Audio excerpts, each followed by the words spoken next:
Bismillahirrahmanirrahim. Assalamualaikum warahmatullahi wabarakatuh. Alhamdulillahi rabbil alamin. Wabihi nasta'in ala umurid dunya waddin wa ala alihi wa sahbihi ajmain. Allahumma sholli ala sayyidina Muhammad wa ala ali sayyidina Muhammad, amma ba'd. Kepada rekan-rekan media yang saya hormati, juga kepada seluruh pemirsa yang menyaksikan siaran pembacaan pernyataan hukum secara bersama nanti, serta penyampaian pandangan-pandangan dari sejumlah tokoh berkaitan dengan adanya putusan dari Hakim Pengadilan Negeri Jakarta Selatan yang pada Jumat 18 Maret yang lalu telah memvonis onslah atau lepas dua terdakwa pelaku pembunuhan 6 laskar FPI, yakni Bribtu Fikri Ramadan dan Ibda M. Yusmin Okhorela. Terima kasih saya ucapkan atas kehadirannya. Yang pertama, kita panjatkan puji syukur kita kehadirat Allah. Yang kedua, salam salam semoga selalu terlimpah kepada Rasulullah. Dan perlu kami sampaikan bahwa pada kesempatan kali ini alhamdulillah sudah hadir di tengah-tengah kita. Sebelah kiri saya ada Bang Marwan Batubara, lengkapnya Dr. Marwan Batubara MSc. Beliau selaku bagian dari TP3, tim pemantau peristiwa pembunuhan. Yang kita ketahui produk terkenalnya adalah buku putih pelanggaran HAM berat. Kemudian di sebelah kanan saya ada Bang Suhada atau Bang Akse. Ini adalah salah satu keluarga korban yang nanti juga bisa menyampaikan pandangan dari keluarga korban terkait putusan ini. Dan bahkan saya ingin lebih rinci menanyakan apakah keluarga korban ini memberikan maaf kepada kedua terdakwa ini. Dan apakah yakin yang melakukan tindakan ini hanya dua orang yang hari ini dijadikan terdakwa pesakitan di Pengadilan Negeri Jakarta Selatan, atau memiliki keyakinan yang lain. Sebab di dalam Islam yang punya kewenangan untuk memaafkan dalam hal hukum bunuh, kisos, adalah keluarga korban, bukan hakim. Gitu. Selanjutnya di sebelah kanan saya ada Kiai Haji Iqdat Ali Aska LC. Beliau nanti juga perlu kita minta pandangannya tentang bagaimana kita harus berbuat adil dan larangan berbuat zalim, serta nasihat terkhusus bagi para hakim yang menangani perkara kaum muslimin, yang memberikan legitimasi kepada pembantaian terhadap umat Islam, yang memberikan pembenaran terhadap pembunuhan 6 laskar FPI, yang memberikan permaafan terhadap pembunuhan 6 anak bangsa, yang sampai hari ini kita tidak ketahui salahnya apa, dosanya apa. Dan alhamdulillah juga di tengah-tengah kita ada keluarga korban yang nanti juga akan diperkenalkan satu persatu saat penyampaian perwakilan keluarga. Dan juga ada sejumlah tokoh dan ulama se-Jabodetabek. Yang jelas saya selaku penginisiator dan dalam hal ini mewakili KPAU, pertama-tama kami ingin menyampaikan pandangan-pandangan dan nanti akan dilanjutkan dari sejumlah perwakilan yang lain. Nanti setelah dari KPAU ada dari Bang Marwan Batubara, kemudian juga ada dari Bang Akse atau Bang Suhada, baru ke Ustadz Miqdat Ali Aska sambil menyusul.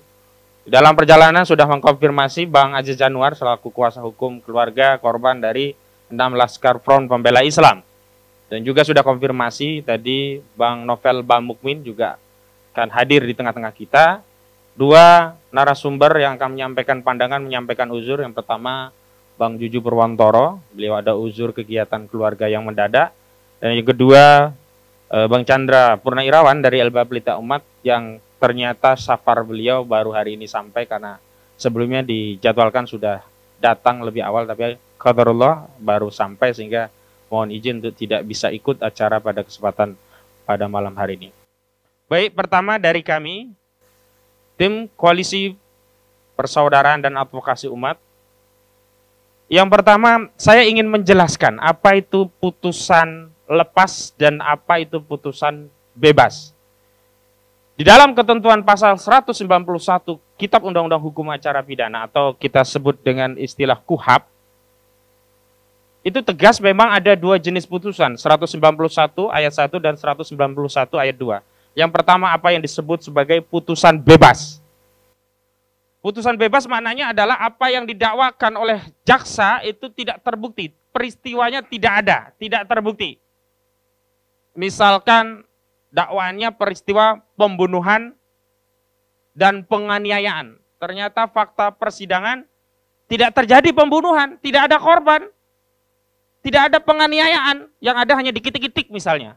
Fakta persidangan ternyata tidak ada penganiayaan, yang ada hanya dicubit-cubit misalkan.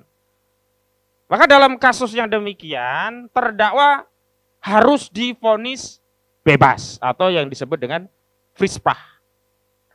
Namun yang kedua, ada putusan yang disebut dengan onslah atau putusan lepas dari tuntutan jaksa. Jadi apabila satu dakwaan itu memang dibuktikan tetapi ternyata ada alasan pembenar dan alasan pemaaf. Di antaranya karena tugas dan perintah jabatan. Yang kedua ada juga apa yang disebut dalam ketentuan pasal 49 sebagai nudwir atau pembelaan terpaksa yang hari ini oleh Hakim Pengadilan Negeri Jakarta Selatan, pembelaan terpaksa ini dijadikan dalih untuk melepaskan dua terdakwa yang ternyata setelah dilepaskan mereka sujud syukur. Kita juga mau tanya nanti kepada keluarga, ini sujud syukur maksudnya apa? Apakah mereka bersyukur telah bisa ya membantai 6 laskar tapi tidak bisa dipenjara? Apakah itu syukurnya? Apakah mereka syukur mau menampakkan kepada kita bahwa mereka bisa berbuat zalim semaunya dan menertawakan kita semua yang mengerti keadilan, mengerti kebenaran, mengerti hukum, mengerti telah terjadi pembantaian terhadap 6 anak bangsa dan kemudian mereka bisa tertawa karena tidak bisa dipidana? Apakah itu maksud daripada sujud syukur dan tertawanya mereka? Nanti kita juga minta tanggapan dari keluarga. Saya sendiri bukan anggota keluarga, sakit sekali rasanya ya melihat orang yang melakukan pembunuhan justru bersyukur dan bahkan tertawa dengan lepasnya dari tuntutan. Seolah-olah mereka menang dan mereka seolah-olah yang memiliki negara ini dan mereka tidak bisa dituntut. Dan yang berbahaya tentu saja bagi kita semua. Kalau pembunuhan diperlakukan seperti ini, setiap pembunuhan apapun dalihnya kemudian diberikan narasi pembelaan terpaksa, nudwir sebagaimana diatur dalam ketentuan pasal 49 KUHP, lalu bagaimana nasib nyawa anak bangsa? Akan sangat mudah sekali orang membunuh dan kemudian mereka mempersiapkan diri dengan alasan pembelaan terpaksa. Baik, saya ingin kritisi majelis hakim yang memberikan pertimbangan bahwa peristiwa pembunuhan itu benar-benar telah terjadi dan benar-benar dilakukan oleh dua terdakwa. Walaupun kami sendiri, saya ingatkan kembali sejak awal KPAU sebenarnya tidak memberikan atensi terhadap peradilan karena kami melihat sidang pengadilan di Pengadilan Negeri Jakarta Selatan itu layaknya sidang dagelan. Indikatornya sederhana saja. Yang pertama, mustahil suatu peristiwa yang terjadi atas perintah atasan diawali dengan tindakan surveillance dan itu juga ada surat tugas dan diakui dari anggota dari kepolisian Polda Metro Jaya. Tapi begitu terjadi proses penyidikan, ternyata yang dijadikan pesakitan hanya 3 orang dan satunya pun dinarasikan telah meninggal kecelakaan. Padahal di dalam KUHP ada ketentuan pasal 55 ayat 1 ke 1 KUHP, yakni apa yang disebut dengan tindak pidana perbantuan, baik dengan turut serta atau melakukan bantuan terhadap terjadinya satu tindak pidana. Semestinya paling tidak orang yang memberikan perintah, orang yang terlibat dalam peristiwa ini harusnya juga ikut ditindak. Maka sejak awal ketika kasus ini hanya diindividualisasi kepada 2 orang, yakni kepada Bribtu Fikri Ramadan dan Ibda Yusmin Ohorela, kami sejak awal telah menduga ini sidang memang sidang dagelan. Dan kami pada sekira 19 September tahun yang lalu, itu sudah memberikan mosi tidak percaya terhadap peradilan KM 50. Indikatornya yang pertama, hanya 2 biji orang saja yang dijadikan terdakwa, padahal mana mungkin satu peristiwa yang ada perintah, ada surat, ada tindakan yang bahkan oleh Komnas HAM sendiri disebutkan ada otoritas lain yang terlibat tapi sampai hari ini tidak diungkap di pengadilan, ternyata tidak dihadirkan dalam proses persidangan. Saksi pun tidak, apalagi dijadikan terdakwa. Yang kedua, kita juga melihat sidang ini sidang dagelan. Kenapa? Karena sejak awal ditetapkan tersangka, bahkan sampai menjadi terdakwa di Pengadilan Negeri Jakarta Selatan, Saudara Bribtu Fikri Ramadan dan Saudara Ibda M. Yusin Ohorela tidak pernah ditahan, dan dari institusinya tidak pernah dipecat. Luar biasa. Ada kasus polisi memerkosa seorang gadis, diproses dan dipecat. Itu baru memperkosa. Ada banyak kasus pelanggaran disiplin polisi, kemudian diambil tindakan. Setidaknya kalaupun tidak dipecat, lakukan tindakan demosi, turun pangkat atau dia ditugas-tugaskan atau apapun. Tapi pada kasus ini, dua polisi yang menjadi terdakwa ini tetap aktif dan tidak ditahan. Itu adalah indikator bahwa kasus ini kasus sidang dagelan. Dan sejak awal kami dari KPAU sudah menegaskan bahwa semestinya mengutip apa juga yang disampaikan oleh temuan dari TP3, nanti Bang Marwan akan menjelaskan lebih lanjut, bahwa kasus ini sedianya harus diselesaikan dengan ketentuan Undang-Undang Nomor 26 Tahun 2000 tentang Pengadilan Hak Asasi Manusia yang telah memenuhi kriteria atau unsur-unsur kejahatan HAM, ya, kejahatan HAM berat, bukan pelanggaran HAM biasa. Jadi sebagaimana disampaikan Pak Mahfud MD, ini bukan pelanggaran HAM biasa. Tapi ini adalah pelanggaran HAM berat yang harus diadili pada kewenangan pengadilan khusus, peradilan khusus, yakni Pengadilan Hak Asasi Manusia sebagaimana diamanatkan dalam ketentuan Undang-Undang Nomor 26 Tahun 2000 tentang Pengadilan Hak Asasi Manusia. Tapi nyatanya kasus ini hanya diadili dengan kasus pasal pidana 338 ayat 1 dan kedua. 338 dengan ketentuan 55 ayat 1 ke 2 KUHP. Hanya pembunuhan dan dengan penganiayaan. Bukan kejahatan HAM. Yang ancamannya juga cuman 15 tahun. Dan sampai akhirnya jaksa penuntut umum mengajukan tuntutan kepada kedua terdakwa dengan hanya tuntutan 6 tahun penjara. Makin jelas ini sidang dagelan. Kenapa demikian? Karena bagaimana mungkin menghilangkan 6 nyawa, satu tindak pidana yang ancaman maksimumnya 15 tahun, yang meninggal 6 nyawa, bukan hanya 1 nyawa. Tetapi jaksa tidak menggunakan tuntutan yang maksimum. Misalkan dalam hal ini tuntutan maksimumnya 15 tahun penjara, hanya dikasih 6 tahun. Ini benar-benar dagelan. Maka setelah tuntutan itu muncul, kami dulu berpraduga. Ini mah paling nanti akan divonis 4 tahun. Karena jaksa itu dianggap ya berhasil melakukan proses persidangan kalau vonis dari hakim itu paling tidak 2/3 dari apa yang dituntut oleh jaksa. Maka dugaan kami waktu itu paling 4 tahun. Dan kasus ini akan dipetieskan, dianggap selesai. Atau istilah kami waktu itu dinovel Baswedankan. Kasus novel Baswedan, lama dikritik masyarakat, lebih dari setahun tidak jalan-jalan, kemudian munculkan orangnya yang melakukan tindak pidana, divonis 2 tahun, dianggap selesai. Dan memang sampai hari ini tidak ada lagi yang menuntut keadilan bagi novel Baswedan. Dan itu yang kami duga desain dagelannya. Tapi apa yang terjadi? Innalillahi wa inna ilaihi rajiun. Ternyata vonis dari hakim lebih brutal daripada apa yang kami sangkakan.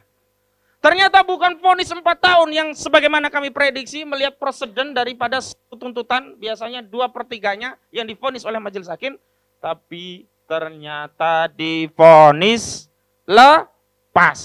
Walau substansinya sama, lepas ataupun bebas, tidak masuk penjara. Ini benar-benar peradilan sesat dan menyesatkan. Vonis sesat dan menyesatkan. Apakah kita ridho dengan putusan seperti ini? Apakah ini yang disebut dengan keadilan hukum? Apakah ini yang disebut dengan negara ya dibangun atas asas hukum dan keadilan harus dijunjung setinggi-tingginya? Saya bertanya kepada siapapun pemangku kebijakan di negeri ini, terutama kepada saudara Presiden Joko Widodo yang minta 3 periode, yang minta tunda pemilu. Apakah ini hukum yang akan Anda terapkan ketika Anda minta tunda atau minta 3 periode? Luar biasa.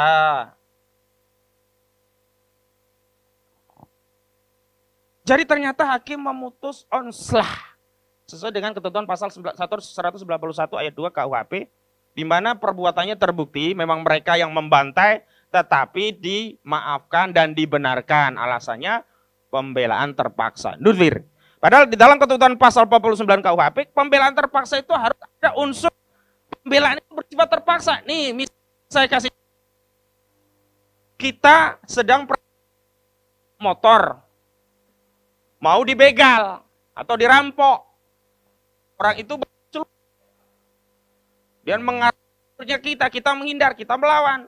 Kemudian kita bawa helm, kita hajar kepalanya, mentok sampai mati. Memang ini melakukan pembunuhan.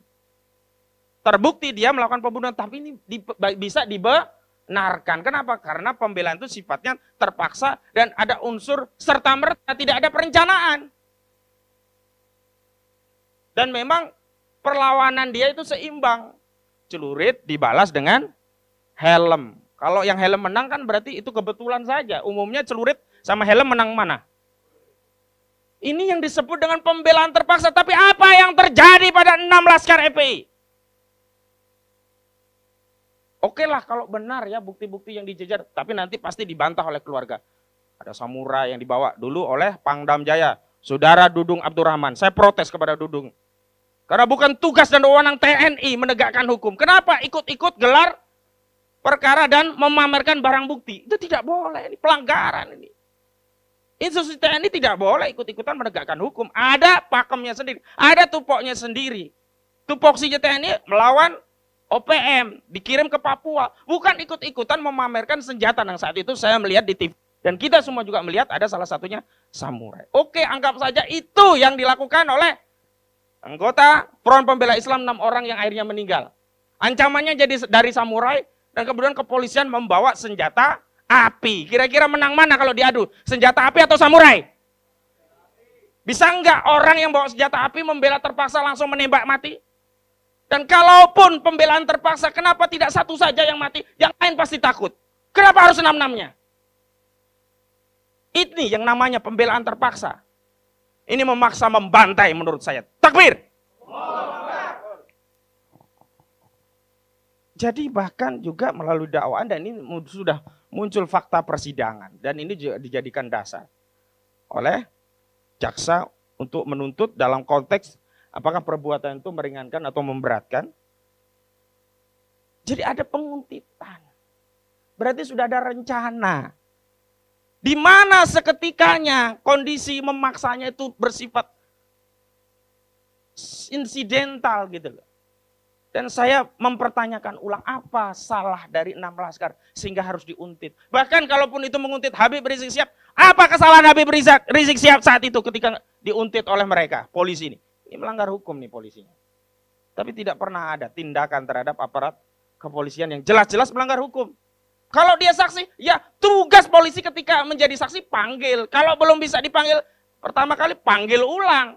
Kalau panggilan kedua tidak bisa saksi, baru upaya paksa. Tidak ada satupun prosedur KUHP yang memberi wewenang kepada kepolisian untuk menguntit saksi. Apalagi menguntit orang tanpa status. Apakah 6 laskar FPI ketika ya terjadi peristiwa KM50 punya status? Tidak ada. Bahkan saksi pun tidak. Jadi saya mau memberi nasihat kepada hakim-hakim, termasuk yang baru saja memvonis. Anda bisa saja mengatakan, biarlah saya vonis, lepas nanti toh akan dikoreksi oleh pengadilan tinggi. Tidak! Di akhirat nanti setiap tindakan akan dimintai pertanggungjawaban. Anda tidak bisa lempar tanggung jawab ini kepada majelis hakim di pengadilan tinggi. Anda yang bertanggung jawab. Anda yang judek faksi tingkat pertama, mengadili perkara, tahu fakta hukumnya, tahu bukti-buktinya, tahu saksi-saksinya. Coba sekali-sekali Anda berempati. Andaikan yang dibantai itu anak saudara. Wahai hakim-hakim, wahai jaksa, wahai polisi. Coba kalau Anda punya anak yang dibantai secara keji itu anak saudara atau adik saudara atau keluarga saudara. Kejam sekali putusan ini. Pembunuhannya itu kejam. Tapi melegitimasi pembunuhan dengan membenarkan dan memberikan maaf, ini lebih kejam. Ini yang disebut dengan melegitimasi kejahatan. Dan ini melegitimasi kejahatan dengan putusan. Yang putusan itu irah-irahnya demi atas berdasarkan ketuhanan yang Maha Esa, demi keadilan. Itu irah-irah putusan yang saudara bacakan. Keadilan bagaimana? Demi ketuhanan yang seperti apa? Jika satu peristiwa kejahatan luar biasa, pembunuhan 6 laskar, Anda benarkan, Anda maafkan. Saya ingin juga tegaskan bahwa jangan dikira masyarakat kita semua itu diam, seolah-olah kita ini bodoh. Banyak sebenarnya profesor, doktor, bahkan sarjana hukum pun kalau sudah belajar tentang asas-asas hukum pidana, ini nggak masuk ini. Bang Aziz, silakan ke depan. Ya, apa geser ke belakang. Selamat datang, Bang Aziz. Ya. Bang Aziz, di mana? Oh ya, Bang Aziz sebelah sini. Ya, agak ke belakang. Nah, Bang Aziz sebelah sini, dekat Bang Marwan. Betul. Izin Bang Aziz, saya lanjutkan dulu ya. Memang asas-asas hukum pidana itu tindak pidana itu ya adanya satu perbuatan, ada kesalahan, tidak ada alasan pembenar, tidak ada alasan pemaaf, maka dia layak dipidana. Perbuatan ada. Dan yang menjadi masalah adalah kenapa perbuatan ini dianggap tidak melawan hukum. Hanya dengan dalil ada alasan pembenar, ada alasan pemaaf. Teori Nuremberg ini kok sudahlah, tutup sajalah semua fakultas hukum. Gak usah lagi membahas asas-asas hukum pidana. Gak usah lagi baca-baca teori tentang Nuremberg, pembelaan terpaksa dan sebagainya. Karena pada akhirnya ya hukum itu terserah yang pegang palu pengadilan. Oh, nanti ada yang bilang ya silakan saja lah berbeda pendapat dengan putusan hakim. Toh masih ada upaya hukum. Silahkan banding, silahkan. Ini yang menjadi soal. Kenapa? Karena ini masalah pidana, bukan perdata. Kalau perdata silakan sajalah, masih melencong-melencong. Paling itu kaitannya hanya masalah duit, masalah harta. Ini pidana, masalah nyawa. Pemirsa sekalian yang dirahmati oleh Allah Subhanahu wa taala. Tidak ada ungkapan yang lebih tepat selain apa? Ini benar-benar peradilan sesat dan menyesatkan, benar-benar peradilan brutal. Dan ini merupakan tanda bahwa hukum sudah mati. Tidak ada lagi itu keadilan. Lalu, apa yang harus kita lakukan? Baik, memang keadilan tidak ada, tapi kita tetap terus akan menuntut keadilan itu. Bahkan nanti kalau rejim ini berganti, ini rejim Jokowi ini berganti, kita tetap akan tuntut ulang. Diproses ulang, disidik ulang. Karena masih ada satu peradilan yang belum dilakukan dalam proses penegakan hukum, yakni peradilan hak asasi manusia berdasarkan ketentuan Undang-Undang Nomor 26 Tahun 2000. Bagaimana kalau rezim pengganti juga zalim? Kita tuntut terus sampai kapanpun. Bahkan kita akan menuntut kasus ini sampai di pengadilan akhirat. Takbir! Dan ingat, pengadilan akhirat tidak ada lagi permaafan. Justru sekarang kalau mau minta maaf, sekaranglah waktunya meminta maaf kepada keluarga korban. Dan terangkan dengan sejelas-jelasnya peristiwa yang sesungguhnya. Sebab bagaimana mungkin kita bisa percaya, karena semua proses peradilan itu sepihak. Saksi dari pihak kepolisian, semua dari pihak kepolisian. Sementara saksi dari kita, 6-6-nya meninggal semua. Bagaimana mungkin kita bisa melakukan ya verifikasi terhadap apa yang dijelaskan oleh saksi-saksi? Karena semua saksi dari pihak kepolisian. Terus kewenangan untuk mengajukan upaya hukum juga bukan ada di keluarga, ada di jaksa. Ya bisa saja nanti jaksa pasti akan melakukan upaya banding karena memang ini jaksa dianggap tidak becus karena vonisnya lepas. Divonis 2 tahun saja jaksa itu harus banding karena kurang dari 2/3 tuntutan jaksa. Tapi inilah cara Allah membuka makar-makar mereka, orang-orang zalim. Jadi mereka sudah benar-benar tidak menganggap orang-orang yang berbicara tentang keadilan sudah dianggap kita ini semuanya matanya ditutup, telinganya ditutup, maka mereka tidak mengambil pilihan. Misalkan divonis 6 tahun, 4 tahun lah, hitung-hitung untuk mengkompensasi kemarahan masyarakat. Enggak, divonis lepas. Luar biasa. Dan spirit pengadilan akhirat ini yang akan membimbing kita semua untuk terus berjuang membela 6 syuhada FPI ini. Bahwa 6 syuhada FPI ini telah mendapatkan kebaikan dari sisi Allah. Mereka semua husnul khotimah dalam memperjuangkan, membela agama Allah, membela ulama. Ya, selesai. Urusan mereka sudah selesai. Yang belum selesai urusan kita dengan rezim ini. Bahkan sampai akhirat, urusan kita tidak akan pernah dengan rezim ini selesai sebelum mereka benar-benar bertaubat. Dan kenapa kita harus menolong 6 laskar FPI yang bukan saudara kita? Memang bukan saudara karena nasab, bukan karena saudara darah, tapi hakikatnya 6 laskar FPI ini adalah saudara karena akidah Islam. Karena baginda yang mulia Rasulullah Muhammad sallallahu alaihi wasallam bersabda, "Al-muslimuna akhul muslim, la yazlimuhu wa la yuslimuhu wa la yahduluhu." Seorang muslim adalah saudara bagi muslim yang lainnya, tidak boleh menzalimi, tidak boleh menyakiti, dan tidak boleh menyerahkannya kepada musuh. Dan kita tidak akan ridho darah saudara-saudara kita 16 kali diserahkan kepada rezim yang zalim ini. Takbir!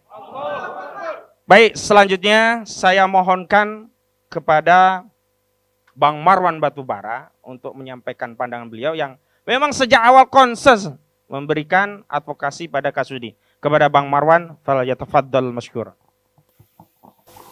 Terima kasih Mas Ahmad. Assalamualaikum warahmatullahi wabarakatuh. Alhamdulillahirrahmanirrahim. Assalatu wassalamu ala asrofil anbiya wal mursalin wa ala alihi wa sahbihi ajmain. Amma ba'd. Sebetulnya tadi Mas Ahmad sudah menjelaskan cukup lengkap ya. Jadi saya cuma menambah sedikit-sedikit aja nih. Yang saya ingat, tapi yang paling basic adalah bahwa kita tidak berkepentingan untuk menanggapi sesuatu yang sebetulnya sandiwara. Jadi kita sebut sebagai dagelan sesat. Kalau diminta komentar, ya komentar kita itu paling minta rakyat jangan percaya gitu. Jangan percaya ini karena ini sandiwara. Itu yang paling penting. Jadi rakyat kalau baca berita kemarin misalnya, dan mungkin besok-besok juga masih ada, apa yang dilakukan oleh pengadilan, dan terakhir itu tadi hukumannya disebut lepas, itu ya sudahlah. Anda yang berkuasa termasuk pengadilan, Komnas HAM, kemudian polisi, atau lembaga negara yang lain termasuk presiden, silakan saja berbuat apa kemauan Anda, tapi dari TP3, dari kami semua yang ada di sini ingin menyatakan bahwa kami sedikit pun tidak percaya dengan proses yang sudah diambil selama ini. Karena itu syarat rekayasa, kebohongan, manipulasi. Dan karena itu kami menghimbau kepada rakyat Indonesia untuk tidak mempercayai sandiwara tersebut. Dagelan sesat. Jadi untuk apa kita percayai itu? Itu yang pertama catatannya. Nah yang kedua, sejak awal kalau bicara tentang pelanggaran HAM berat yang terjadi, maka yang dilakukan oleh Komnas HAM itu bukan seperti yang sekarang dijadikan dasar untuk proses hukum. Karena faktanya penyelidikan belum pernah terjadi. Yang ada adalah hasil pemantauan. Bagaimana bisa hasil pemantauan itu dijadikan dasar untuk proses hukum sampai ada vonis kemarin itu, vonis lepas itu. Jadi dalam hal ini kita ingin mengingatkan kepada rakyat Indonesia bahwa yang namanya Komnas HAM yang gajinya kita bayar sama-sama itu terlibat dalam rekayasa kejahatan melindungi para pembunuh 6 pengawal HRS. Jadi harap dicatat, kejahatan itu diambil juga bagiannya oleh Komnas HAM. Jadi pantas kita juga menggugat mereka, karena dari merekalah proses itu terjadi, dan itu memang merupakan konspirasi oleh yang berkuasa dengan Komnas HAM. Itu yang kedua. Yang ketiga, kami dari TP3 ingin mengingatkan proses yang secara garis besar dilakukan oleh TP3. Pertama, kita dengan konferensi pers tanggal 7 Desember oleh Polri dan Polda itu, Kapolda ya, Kapolda dan Kodam Jaya. Itu pada sebulan berikutnya merilis konferensi pers dan tidak mempercayai itu dan ingin supaya pemerintah menuntaskan, termasuk juga menuntut ke Komnas HAM. Ternyata pada tanggal 14 Januari itu Komnas HAM menerbitkan rilis dan melaporkan hasil pemantauannya yang tadi disebut sebagai dasar proses hukum tadi, yang dianggap itu sebagai proses penyelidikan, padahal itu hanya pemantauan, itu disampaikan tanggal 14 Januari kepada pemerintah melalui Menko Polhukam, Pak Mahfud MD, dan itu diteruskan ke Presiden. Nah, setelah itu dari TP3 ada pernyataan sikap, kemudian pada bulan Februari minta waktu ketemu dengan Presiden, maka terjadilah pertemuan itu pada tanggal 9 Maret 2021. Jadi Presiden waktu kita temui itu memang sudah menerima laporan dari Komnas HAM. Dan saya ingat sekali, itu banyak sekali saya katanya mendengarkan hasil percakapan. Dia ngomong tuh, ini flash disknya segini nih. Nggak tahu apa itu yang dimaksud dengan segini itu ya. Tapi faktanya Presiden menyatakan seperti itu. Jadi sudah menerima laporan Komnas HAM. Nah, kami datang dengan 7 orang dari TP3, dipimpin oleh Pak Amin, ada Pak Abdullah, saya dan Pak Wirawan Adnan, saya lupa Pak Sambo, saya lupa 2 lagi. Tapi intinya saat itu Presiden bilang 3 kata penting yang saya terus ingat-ingat, yaitu akan menyelesaikan kasus pembunuhan 6 pengawal HRS itu secara tuntas, berkeadilan, transparan, berkeadilan, dan dapat diterima publik.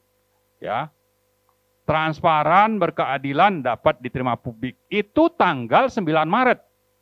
Sementara tanggal 14 sudah terima ini. Nah, kalau memang Presiden itu konsisten dengan ucapan, ya silakan TP3 sampaikan laporan, kami akan terima dan dengan itu kami akan tuntaskan tadi. Jadi artinya menuntaskan secara transparan, adil, dan dapat diterima publik itu dalam arti laporan Komnas HAM dan laporan yang diminta oleh Presiden, silakan nanti TP3 menyampaikan temuan-temuannya. Kepada siapa? Kepada saya, kepada Presiden. Itulah yang disampaikan waktu kita bertemu tanggal 9 Maret itu di Istana Merdeka. Nah, tapi pada bulan Juni atau Mei, ya, kita meminta untuk bisa menyerahkan laporan atau temuan yang sudah tersusun dalam buku putih TP3. Minta waktu kepada Presiden sesuai dengan janjinya. Nanti kalau sudah punya hasil kajian, silakan sampaikan kepada pemerintah. Nah, kita minta waktu. Ternyata tidak pernah ada jawaban. Termasuk kita resmi mengantar, ya saya sendiri mengantar ke kantor Pak Mahfud, yang juga menantang, silakan nanti kita diskusikan. Begitulah, ya. Tapi yang lebih penting lagi adalah bahwa kalau memang Presiden itu tidak hipokrit, ya, silakan sampaikan laporan temuan TP3 dan pemerintah akan menuntaskan kasus tersebut secara transparan, adil, dan dapat diterima publik, mestinya ini dipakai sebagai bahan untuk proses hukum tadi. Tapi ternyata itu hanya basa-basi. Kenapa? Karena yang namanya polisi, ya, yang terlibat dalam proses, itu kan ada di bawah, termasuk juga kalau memang ada dari jaksa, ya, Kejaksaan Agung berarti, itu kan di bawah presiden semuanya.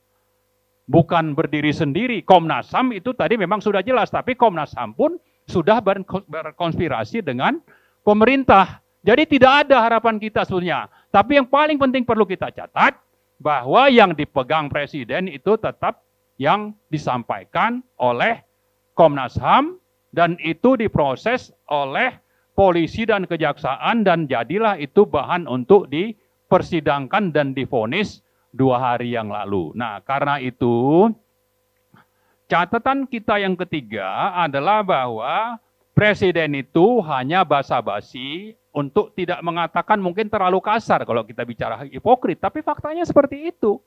Silakan sampaikan temuan, nanti kami akan selesaikan dengan transparan, adil, dan dapat diterima publik. Tapi ternyata yang diteruskan, yang diproses itu adalah yang dilaporkan oleh Komnas HAM. Ya, ini catatan kita yang ketiga. Jadi harap dicatat, ada 2 lembaga penting di Indonesia yang terlibat dalam manipulasi kejahatan terhadap pembunuhan terhadap kejahatan HAM berat, ya, terhadap 6 pengawal ARS, yaitu tadi kita catat adanya kejahatan oleh Komnas HAM. Yang kedua, adanya hipokrisi yang dilakukan atau yang dipertontonkan oleh presiden. Bilang mau terima, tapi ternyata tidak pernah mau menerima dan tidak pernah digubris itu laporan kita. Ya, nah, yang terakhir saya ingin sampaikan bahwa kalau memang sidang itu benar, maka mereka harus mendengar dari 2 belah pihak. Ya, tadi sudah disinggung oleh Mas Ahmad, katanya nyerang, katanya bawa senjata. Nah, dari TP3 kami mewawancarai 6 orang pengawal HRS yang selamat, dan ada rekamannya bahwa mereka menyatakan itu dengan sumpah, ya, bahwa tidak pernah mereka menyerang. Kemudian mereka tidak ada bawa senjata. Nah, karena itu saya kira pengadilan tadi memang bukan sesuatu yang terlalu penting untuk kita perhatikan. Karena memang syarat dengan rekayasa dan manipulasi informasi dan kejahatan. Karena itulah kesimpulan yang ingin saya sampaikan, bahwa silakanlah Anda berbuat apa yang Anda mau karena Anda berkuasa, ya kan? Tapi kami mengingatkan rakyat jangan sedikit pun percaya dengan apa yang dipertontonkan oleh penguasa ini, penguasa yang otoriter yang berbuat sesuka-suka hatinya. Tanpa ada lagi rasa malu, apalagi bicara soal bahwa kalau mereka waktu diangkat menjadi pejabat itu pakai sumpah. Saya yakin Pak Jokowi itu juga waktu dilantik di gedung MPR itu kan pakai sumpah yang memang sumpahnya itu sendiri kan tertulis secara lengkap di Undang-Undang Dasar, ya. Nah, dengan praktek yang terjadi seperti yang sudah saya jelaskan tadi, berarti sudah terjadi pelanggaran sumpah jabatan, dan yang penting selain tidak punya rasa malu juga tidak ada rasa takut kepada Yang Maha Kuasa. Nah, karena itu terakhir sekali saya atau kita di sini ingin mengingatkan, silakanlah Anda teruskan. Tadi ada semacam himbauan dari Mas Ahmad, kalau memang masih mau tobat, masih ada kesempatan mumpung di dunia. Tapi kalau memang tidak, silakan saja nikmati kezoliman yang Anda sudah pertontonkan tanpa rasa malu dan tanpa takut kepada Yang Maha Kuasa, meskipun Anda sudah diambil sumpahnya saat diangkat, dilantik menjadi presiden atau menjadi pejabat-pejabat atau komisioner di Komnas HAM, atau yang ada di kejaksaan, atau yang ada di kepolisian. Silakan saja Anda langgar itu yang namanya sumpah jabatan, karena di sana Anda membawa-bawa nama Tuhan, berarti Anda sudah begitu nekat untuk melanggar sumpah Anda kepada Allah Subhanahu wa Ta'ala. Silakan saja terus lanjutkan apa yang ingin Anda lakukan, tapi rakyat harus paham bahwa itu adalah sesuatu yang memang tidak pantas untuk kita percaya, dan mari sama-sama kita berdoa supaya yang zolim itu mendapat balasan. Ya, kalau memang tidak di akhirat, kalau memang bisa di dunia, kenapa tidak kita doakan juga supaya dapat balasan di dunia ini. Demikian, terima kasih. Mohon maaf kalau ada kata-kata yang salah. Wabillahi taufik wal hidayah. Wassalamualaikum warahmatullahi wabarakatuh. Waalaikumsalam warahmatullahi wabarakatuh. Terima kasih Dr. Marwan Batubara, MSc. Beliau adalah tim dari TP3, tim pemantau peristiwa pembunuhan. Dan selanjutnya kepada kuasa hukum keluarga, Bang Aziz Januar. Dipersilahkan. Ya, dipersilahkan Bang Marwan pamit karena beliau ada agenda lain. Terima kasih Bang atas kesempatannya bisa hadir, dan mudah-mudahan selamat sampai tujuan. Amin ya rabbal alamin.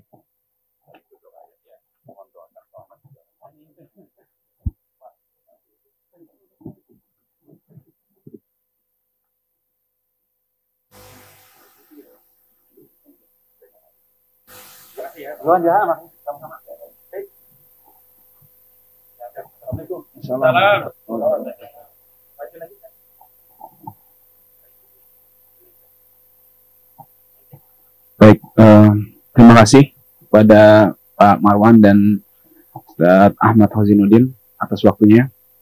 Assalamualaikum warahmatullahi wabarakatuh.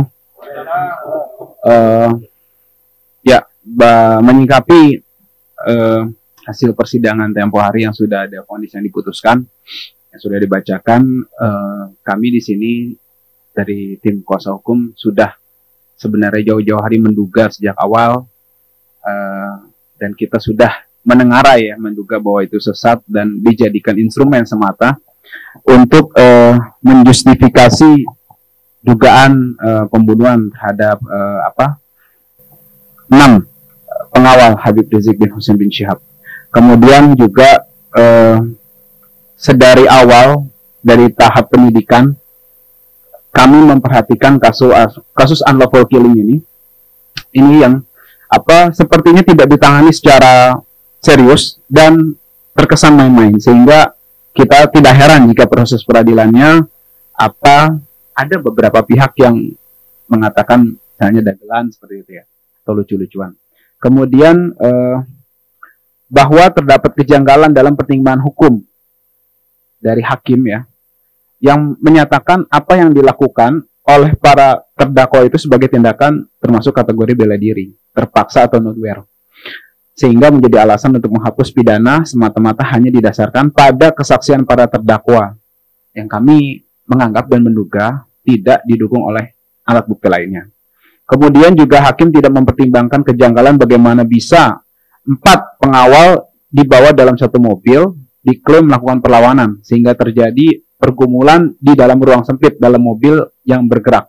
Kemudian bisa memiliki luka tembak yang identik dan simetris, seluruhnya memiliki luka tembak lebih dari 1 di dada sebelah kiri. Hanya ada dalam film aksi Hollywood ya, yang memang tentu saja direkayasa kan.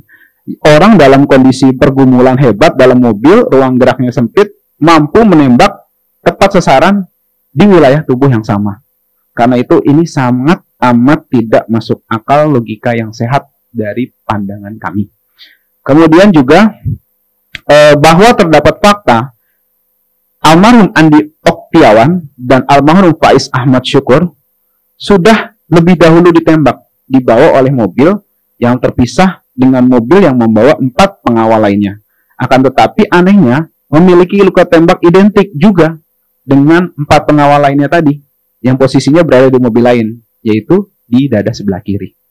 Kemudian juga bahwa putusan pengadilan Jakarta Selatan tersebut diduga dagelan, gitu, bermain-main dengan nyawa, sehingga sangat tidak memenuhi rasa keadilan masyarakat, terutama pihak keluarga yang kehilangan anggota keluarganya. Kemudian kami juga menuntut pihak penuntut umum untuk melakukan upaya hukum lanjutan demi mengembalikan rasa kepercayaan terhadap penegak hukum. Ada terakhir poin yang saya mau sampaikan, yang menarik terakhir, bahwa pada 22 Februari 2022 yang lalu, kami sebenarnya dari tim kuasa hukum keluarga korban yang mengatasnamakan tim advokasi korban tragedi 7 Desember 2020 atau KM50 dalam perkara nomor 868/PIT-B/2021/PN Jaksel pada Pengadilan Negeri Jakarta Selatan itu telah mengirimkan komentar tertulis ya sebagai amicus curiae atau sahabat pengadilan untuk digunakan sebagai bahan pertimbangan majelis hakim untuk memaksimalkan hukuman terhadap pelaku dalam tragedi tersebut. Itu kami sudah mengirimkan. Jadi kalau misalnya ada yang mengatakan atau berpendapat dari keluarga korban atau kuasa hukumnya bertindak apa, kami sudah memaksimalkan dengan itu. Ada sekitar 20 halaman lebih kita kirimkan, gitu kan. Nah, itu 22 halaman tepatnya. Itu kita kirimkan untuk dua terdakwa, gitu kan, masing-masing. Jadi kita kirimkan amicus curiae pendapat dan juga fakta-fakta yang kita sampaikan dengan gamblang, gitu kan. Namanya sahabat pengadilan. Tapi ternyata yang didengar sahabat pembunuhan. Gitu kan. Jadi kita sangat menyayangkan, tapi nggak apa-apa. Kita berikhtiar semaksimal mungkin apa yang kita bisa mampu. Saya setuju dengan pendapat tuan-tuan guru semua tadi, yang kita tidak bisa diam terhadap kezaliman, karena jangan kita jadi setan-setan bisu yang diam terhadap kemunkaran ya. Ini nggak benar kayak gini. Karena kenapa? Di sisi lain saya ada beberapa fakta juga bagaimana seseorang melakukan pembelaan terhadap begal, dianya dipidana juga, tetap diproses juga, gitu kan. Artinya notewear ini lihat-lihat, kalau menguntungkan diambil, kalau enggak ya maslak aja, kan begitu kan. Nah, ini sangat kita sayangkan, sangat merusak tatanan penegakan hukum dan bukan melukai lagi, ini membunuh rasa keadilan dalam kehidupan bernegara, dan ini sejarah kelam dalam penegakan hukum di Republik Indonesia. Demikian pendapat dari saya. Lebih kurangnya minta maaf. Wabillahi taufiq wal hidayah. Assalamualaikum warahmatullahi wabarakatuh. Waalaikumsalam warahmatullahi wabarakatuh. Takbir. Jadi sebenarnya sudah ada ikhtiar dari kuasa hukum untuk menjadi sahabat peradilan, sahabat hakim, agar punya keyakinan yang benar, sehingga dengan keyakinan yang benar bisa memberikan putusan yang benar. Tapi ternyata bisikan penjahat lebih didengarkan daripada sahabat pengadilan. Baik, selanjutnya kita mau dengar keluhan curhatan langsung dari keluarga. Karena dalam hukum Islam yang punya wewenang untuk memberikan maaf itu hanya keluarga. Tidak ada alasan pemaaf kecuali keluarga sudah memaafkan. Kalau dalam hukum Islam, kisos ya, ini dibalas dengan kisos, bunuh dibalas dengan bunuh, kecuali ada permaafan. Setelah dimaafkan, dan itu harus oleh ashabus sholahiyah, korban atau keluarga korban atau akilahnya. Kalau masih punya ayah, akilahnya adalah bapaknya. Kalau tidak punya bapak, pamannya bisa. Kalau tidak punya paman, berarti adik laki-lakinya. Akilah itu dari jalur laki-laki. Karena akilah inilah yang kemudian punya tanggung jawab terhadap korban. Jadi meskipun dimaafkan pun harus dibayar diat 100 unta atau 1000 dinar. Miliaran, 3 miliar kira-kira lah kalau kita hitung dan kita konversi ke rupiah. Dan di sini sudah hadir Bang Suhada. Tolong Bang, sebelum menyampaikan apa yang menjadi keluhan keluarga, juga disampaikan siapa saja yang hadir yang pada malam hari ini berkesempatan membersamai kita. Kepada Bang Suhada dipersilakan. Terima kasih Bang Ahmad Zainuddin sudah kasih waktu ke kami, sudah mengundang kami ke acara yang mulia ini. Insya Allah ini adalah acara yang diridhoi Allah Subhanahu wa Ta'ala. Assalamualaikum warahmatullahi wabarakatuh. Alhamdulillah ala nikmatillah, la haula wa la quwwata illa billahil aliyyil azim. Ashhadu an la ilaha illallah lahu la syarika lah, wa ashhadu anna sayyidana Muhammadan abduhu wa rasuluhu la nabiyya ba'da. Allahumma sholli wa sallim ala sayyidina wa habibina wa syafi'ina wa qurrati ayunina wa maulana Muhammadin wa ala alihi wa ashabihi ajma'in amma ba'du. Para tuan-tuan guru, para aktivis hukum yang Allah muliakan, yang tidak dapat kami sebutkan namanya satu persatu. Kami dari pihak keluarga korban penyiksaan dan pembantaian, kalau mungkin dalam bahasa hukum ya, korban dari extrajudicial killing, unlawful killing, dari kebiadaban hewan-hewan buas yang kesurupan dajjal. Kami hadir di sini, terima kasih diundang untuk hadir di dalam acara ini. Kami hadir, yang pertama saya sendiri dari orang tua dari Asy-Syahid Faiz Ahmad Syukur. Hadir juga pada malam hari ini orang tua dari Lutfil Hakim, Bapak Dainuri. Bapak Dainuri hadir juga keluarga dari Ahmad Sofyan bin Suparji, yaitu adiknya hadir pada hari ini. Sebenarnya ada ibunya di luar, Ridwan. Hadir juga pada malam hari ini keluarga dari Asy-Syahid Muhammad Suci Kadafi. Bapaknya dan ibunya hadir, ibunya di luar, nah bapaknya ada. Alhamdulillah, Bapak Hendra Mulyana. Insya Allah kami semua satu keluarga dari 6 Laskar FPI. Yang 2 nggak hadir. Muhammad Reja tidak bisa hadir, ibunya karena masih kurang sehat badannya. Kemudian dengan keluarganya Andi, demikian juga ibu dan adiknya tidak bisa hadir. Mohon maaf katanya. Kami semua keluarga korban kilometer 50 ini beragama Islam, dan kami mengimani Allah Subhanahu wa Ta'ala. Kami beriman kepada Allah Subhanahu wa Ta'ala. Kami beriman, kami meyakini ada kehidupan setelah hari akhir. Dan kami mengimani Al-Qur'anul Karim sebagai mukjizatnya Rasulullah Shallallahu Alaihi Wasallam, yang ayat-ayatnya tidak ada salah sedikit pun juga, pasti benar. Kami beriman kepada Allah Subhanahu wa Ta'ala Al-Muntaqim. Salah satu nama Allah Al-Muntaqim, yang maha membalas. Jadi ketika Allah Subhanahu wa Ta'ala membalas, tidak pernah salah sasaran, tidak pernah telat, mustahil telat, pasti tepat waktu. Tidak pernah salah sasaran, pasti tepat pada orang yang tepat. Jadi para durjana itu semua, yang anak katakan para durjana adalah para pengintai, ya kan, para penguntit 6 Syuhada FPI tanggal 7 Desember lalu, para penyiksanya, para pembunuhnya, aktor intelektualnya, pendana dari operasi ini, orang-orang yang mendukung pembunuhan ini, baik dukungan secara lisan maupun tulisan, maupun di pengadilan, jaksa, hakim, lain sebagainya. Pokoknya yang mendukung pembunuhan ini dan setuju dengan pembunuhan ini, baik itu RT atau presiden, seluruhnya. Mereka itu seluruhnya kami yakini, karena kami percaya kepada Al-Quranul Karim, sejak tanggal 7 Desember 2020 mereka hidup dalam murka dan laknat Allah Subhanahu wa Ta'ala.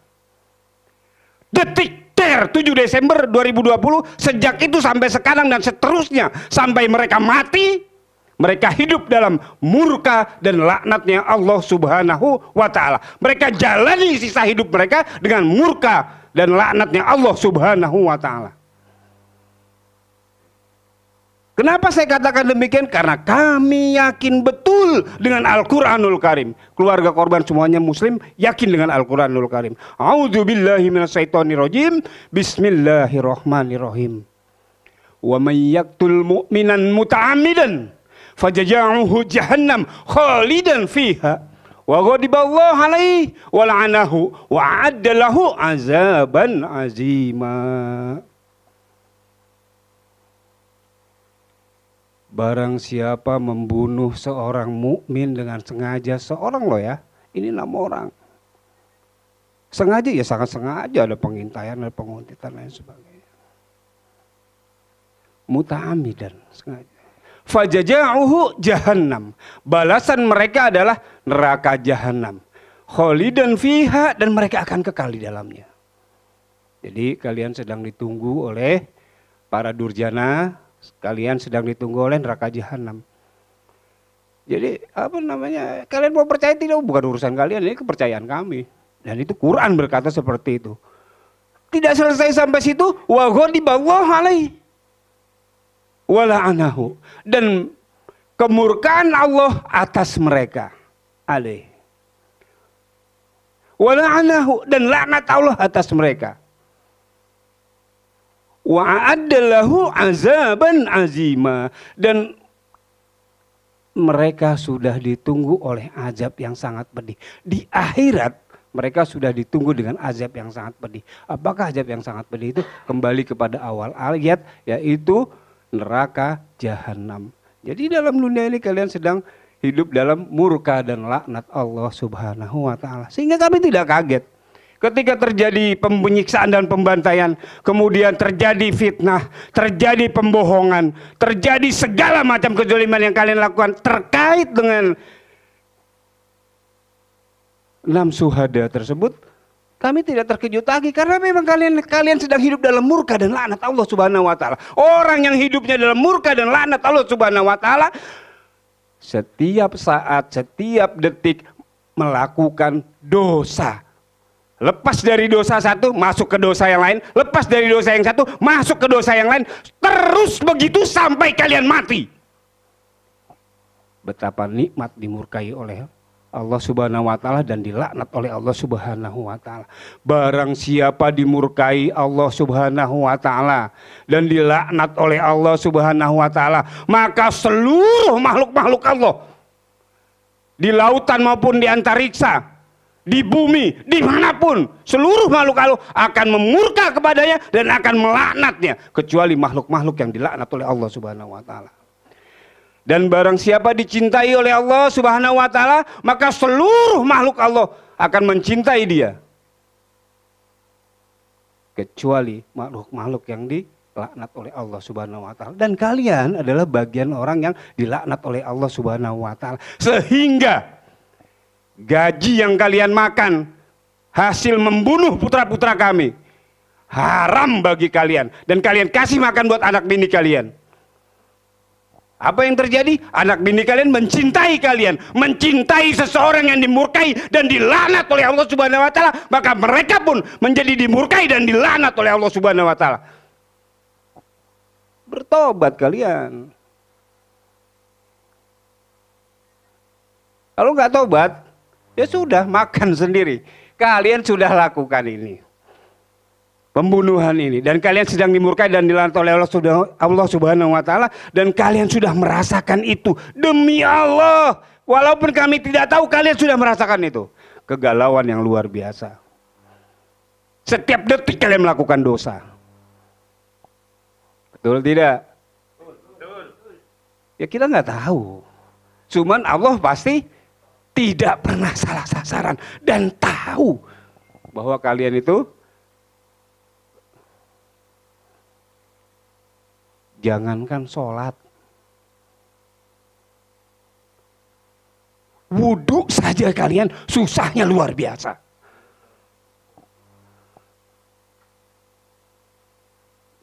Orang yang dimurkai dan dilaknat Allah Subhanahu wa ta'ala itu khusus bagi kalian yang muslim. Kalian tidak bisa sholat. Apabila kalian paksakan kalian sholat,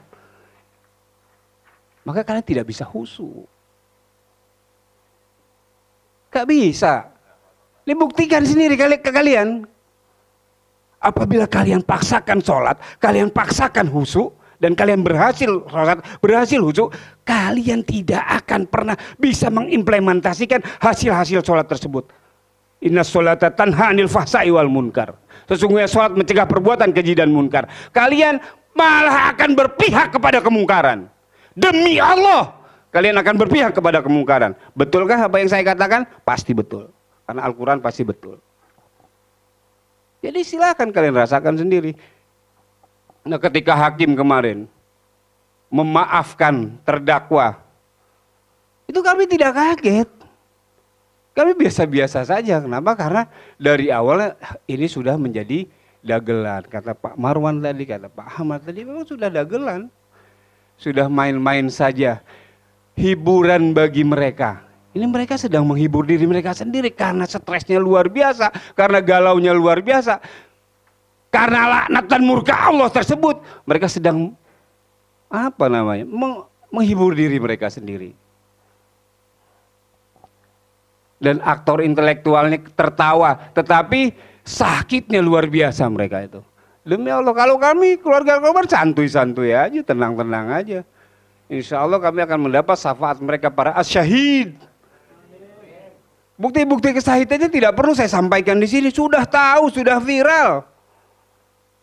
Bayangkan, dibunuh Minggu malam, Senin pagi, dikuburkan Rabu pagi, tidak berbau busuk itu mayatnya, sedikit pun tidak berbau busuk, bahkan berbau wangi. Ratusan orang menjadi saksi, wangi. Allah ridho kepada mereka. Nah, sekarang posisi kalian di mana? Berada di barisan para asyahid atau berada di barisan para durjana? Silahkan kalian pilih sendiri. Berada di barisan asyahid, kalian insya Allah akan mendapatkan syafaatnya dan syafaatnya Rasulullah SAW. Berada di barisan para durjana, murka dan laknat Allah atas kalian. Demi Allah, bukan kata saya, tetapi kata Al-Quranul Karim. Lalu bagaimana menyikapi pengadilan yang kemarin? Onslahnya mereka, bebasnya mereka, para terdakwa. Bagi kami dagelannya, kami ketawa aja itu mah. Iya, udah bercanda-bercandaan doang gitu. Iya, jadi biarlah kalian nikmati saja murka dan laknat Allah di dunia ini. Sampai di akhirat kelak. Di akhirat sudah disediakan neraka untuk kalian. Di dunia kalian hidup dalam murka dan laknat Allah. Yang saya kasihan adalah anak keturunan kalian, istri kalian, keluarga kalian yang mencintai kalian. Otomatis mencintai orang yang dimurkai dan dilaknat Allah Subhanahu wa taala, maka murka dan laknat Allah atas mereka. Kasihan anak cucu kalian, keturunan kalian. Ku anfusakum wa ahlikum naro wa quduhan nasu wal hijarah. Tobat kalian. Demi Allah, tobat kalian atau kekal abadi dalam kehinaan. Kasihan anak keturunan kalian, selamatkan diri kalian, selamatkan keluarga kalian dari api neraka yang bakarannya berupa manusia dan batu. Selamatkan diri kalian. Saya rasa hanya itu yang kami keluarga akan sampaikan karena nggak tega ngeliatin para durjana dan otak intelektualnya. Mungkin kita tidak bisa menyaksikan secara langsung apa yang sedang mereka rasakan, apa murka dan laknat Allah yang bagaimana yang menimpa mereka dan keturunan mereka, sanak keluarga mereka, tetangga mereka, orang-orang yang mencintai mereka, aktor intelektual sampai eksekutornya, pendananya dan seluruh yang terlibat. Kita mungkin nggak tahu, tapi Allah Subhanahu wa taala tidak pernah salah sasaran dan Allah Subhanahu wa taala mustahil telat dan terlambat menurunkan hukumannya. Dialah Al-Muntakim yang Maha Pembalas. Maafkan kami, walaupun minkum, wassalamualaikum warahmatullahi wabarakatuh. Waalaikumsalam warahmatullahi wabarakatuh. Jelas sekali apa yang disampaikan oleh keluarga korban. Jadi bagaimana mungkin mau memberikan maaf, wong pelakunya sampai hari ini tidak pernah meminta maaf, tidak mengakui kesalahan, bahkan berdalih melakukan pembunuhan secara keji dengan dalih pembelaan terpaksa. Na'udzubillah. Pembelaan terpaksa yang dilakukan oleh aparat petugas negara yang telah dididik dengan uang rakyat, yang semestinya bisa melakukan tindakan penembakan, pelumpuhan, bukan tindakan penembakan yang mematikan di dada. Dan saya yakin kalau sudah satu saja ditembak, penjahat itu yang lain juga takut. Ini kenapa harus ke-6-6-nya ditembak? Dan kenapa harus sampai mati semua? Ini yang disebut sebagai pembelaan terpaksa. Hanya orang yang tidak waras, yang tidak berakal, yang percaya bahwa ini adalah pembelaan terpaksa. Dan yang terakhir, Kiai Mikdad Ali Aska akan menyampaikan pentingnya. Wahai manusia, untuk berbuat adil dan bagaimana Allah membenci kezaliman. Kepada Kiai Mikdad Ali Aska, falyatafaddal maskuran.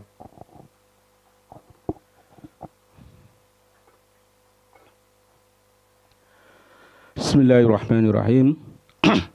Assalamualaikum warahmatullahi wabarakatuh. Alhamdulillahil wahidil ahad al-fardis samad alladzi lam yalid wa lam yulad wa lam yakul lahu kufuwan ahad. Asyhadu an la ilaha illallah dahu la syarika lahu wa asyhadu anna Muhammadan abduhu wa rasuluh. Allahumma shalli wa sallim ala hadan nabiyil karim wa ala alihi wa sahbihi ajma'in wa ba'du. Alhamdulillah kita bisa hadir di forum yang semoga diberkahi oleh Allah Subhanahu wa taala, amin. Dalam rangka untuk memberikan taujih, memberikan tausiah utamanya kepada para pemangku kepentingan yang ada di negeri ini. Saya diamanai untuk menyampaikan satu tausiah di mana saya awali dari mukaddimah ini. Rasulullah sallallahu alaihi wasallam pernah bersabda dan hadisnya diriwayatkan oleh banyak perawi hadis. Kata Rasulullah sallallahu alaihi wasallam, "Ish ma syi'ta fa innaka mayyitun. Wahbib ma syi'ta fa innaka mufarikun bih. Wa'mal ma syi'ta fa innaka majzi'un bih." Isma syi'ta, hiduplah kalian sesuka kalian. Fa innaka mayyitun, kalian akan mati. Wahbib ma syi'ta fa innaka mufarikun bih. Silahkan cintai kalian, cintai pangkat kalian, cintai harta kalian, cintai jabatan kalian. Fa innaka mufarikun bih, kalian akan berpisah dengan yang kalian cintai itu. Wa amal ma syi'ta fa innaka majzi'un bih. Beramallah kalian sesuka kalian. Sesungguhnya dari amal-amal kalian itu akan mendapat balasan dari Allah Subhanahu wa taala. Pesan pertama saya kepada para pemangku kebijakan di negeri ini, hendaknya diresapi ini. Kalau kalian ingin selamat di dunia dan di akhirat. Yang kedua, pesan saya kepada hakim, bahwasanya Rasulullah sallallahu alaihi wasallam dalam banyak hadis, dalam banyak perawi juga menyebutkan al-qadatu salasatun. Qadhi itu, hakim itu ada 3. Wahidun fil jannah wa isnani finar. Jadi 3 dari hakim itu, 1 saja yang masuk surga dan 2 masuk neraka. Kriterianya ada 3, 1 masuk surga, 2 masuk neraka. Ini kata Rasulullah. Fa ammal ladzi fil jannah, adapun hakim atau qadhi yang masuk surga, farajulun arfal haq faqadha bihi. Jadi siapa qadhi atau hakim yang itu dia masuk surga? Dia arafal haq, dia tahu kebenaran, tidak mencari dalih. Faqadha bihi, kemudian dia menghukumi dengan apa yang ia tahu akan kebenaran tadi. Yang kedua, wa rajulun arafal haq fajara fil hukmi fahuwa finnar. Yang kedua kata Rasulullah SAW, seorang hakim, arafal haq, dia tahu hukum, mungkin sudah kuliah dari S1, S2, S3 atau S apalah, di semuanya fakultas hukum, tahu. Tetapi fajaro fil hukmi, dia melakukan kezaliman dengan hukum yang ia tahu itu, fahuwa finnar, itu juga akan ada di neraka. Dan yang ketiga, farajulun qadha linnasi ala jahlin fahuwa finnar. Seorang hakim qadha linnas, yang dia menghakimi kepada manusia, perkara manusia ala jahlin, atas kebodohan, fahuwa finnar, dia juga akan ada di neraka. Lebih-lebih para jamaah dirahmati Allah Subhanahu wa taala, seakan-akan ada euforia kemarin lusa itu. Ada atraksi, ada fragmentasi sujud syukur. Mensyukuri apa itu? Subhanallah. Mensyukuri dia karena masuk neraka atau apa? Maka para jamaah dirahmati Allah Subhanahu wa taala, saya ingatkan bahwasanya fungsi ukubat atau fungsi sanksi, di mana disebutkan al-ukubat fil Islam, sanksi itu di dalam Islam itu ada fungsinya. Sebagaimana yang ditulis oleh Al-Allamah Syekh Muhammad Ismail dalam kitabnya Al-Fikrul Islami, bahwasanya fungsi dari hukuman, ukubat, sanksi yang tadi sudah diulang-ulang, kalau bunuh ya harus dihukum bunuh. Nggak ada pemaafan sepihak, apalagi nggak ada hubungan darah, nggak ada hubungan keluarga, nggak ada hubungan waris. Kok memaafkan? Maafan apanya? Maka kalau bunuh ya harus dibunuh. Sehingga dalam al-uqubat fil Islam, fungsi ukubat atau sanksi dalam Islam itu pertama adalah lizawajir, untuk membersihkan dosa akibat tindakan pidananya tadi. Dari tadi sudah diulang-ulang, hendaklah bertobat. Tobatnya apa? Yang membunuh harus dibunuh. Nggak bisa kemudian hanya sekedar istighfar, hanya sekedar minta maaf, ya bunuh kalau ahli warisnya tidak memaafkan. Yang kedua, para jamaah dirahmati Allah Subhanahu wa taala, di samping zawajir, hukum Islam itu adalah jawabir, mencegah terjadinya kejahatan dalam masyarakat. Sehingga dalam Al-Quran, walakum fil qisasi hayatu ya ulil albab, dan bagimu fil qisasi, dalam hukum kisos, dalam hukum bunuh dibalas bunuh, hayatun, ada kehidupan, ya ulil albab, wahai orang-orang yang berakal. Sehingga para jamaah ya membersihkan dosa akibat tindakan pidana, misalnya pengakuan Ma'is al-Islami, yang dia mengaku, saya ini ya Rasulullah telah berzina. Jangan-jangan kamu hanya begini. Tidak ya Rasulullah. Sampai datang kepada Rasulullah SAW 3 kali. Dan dihukumlah, dihutut. Dan apa kata Rasulullah SAW? Ma'is al-Islami telah berenang di sungai surga. Sama juga dengan Al-Ghamidiyah. Al-Ghamidiyah juga sudah hamil, dan dia mengaku kepada Rasulullah SAW minta dihudud, minta dihad. Kemudian apa? Setelah dihudud, dirajam oleh qadhi pada saat itu, kata Rasulullah, sesungguhnya timbangan taubatnya dari Al-Ghamidiyah lebih besar dibandingkan penduduk seisi bumi ini. Jadi bagi kalian para polisi, kemarin itu Densus apa bukan itu Ustaz Ahmad? Bukan, polisi biasa. Bagi polisi, bagi hakim, bagi jaksa masih terbuka untuk kalian untuk bertobat. Masih terbuka. Jangan halangi kalian untuk masuk surga. Kecuali kalian kalau sudah rela memang hidup di dalam neraka. Sebagaimana dalam surat Al-Isra ayat 32, Allah mengatakan a'udzubillahi minasyaitonirrajim, Wala taqtulun nafsa illa harramallahu bil haq. Janganlah kalian membunuh jiwa yang diharamkan untuk dibunuh illa bil haq, kecuali dengan benar. Dengan benar itu apa? Boleh dibunuh dengan benar kalau dia pezina yang sudah punya istri, atau telah membunuh orang lain, atau dia orang riddah, orang murtad. Waman qutila madzluman, barang siapa yang membunuh karena madzluman, karena kezaliman, faqad ja'alna li walihi sultana. Diberikan kepada walinya, diberikan kepada ahli warisnya sultana.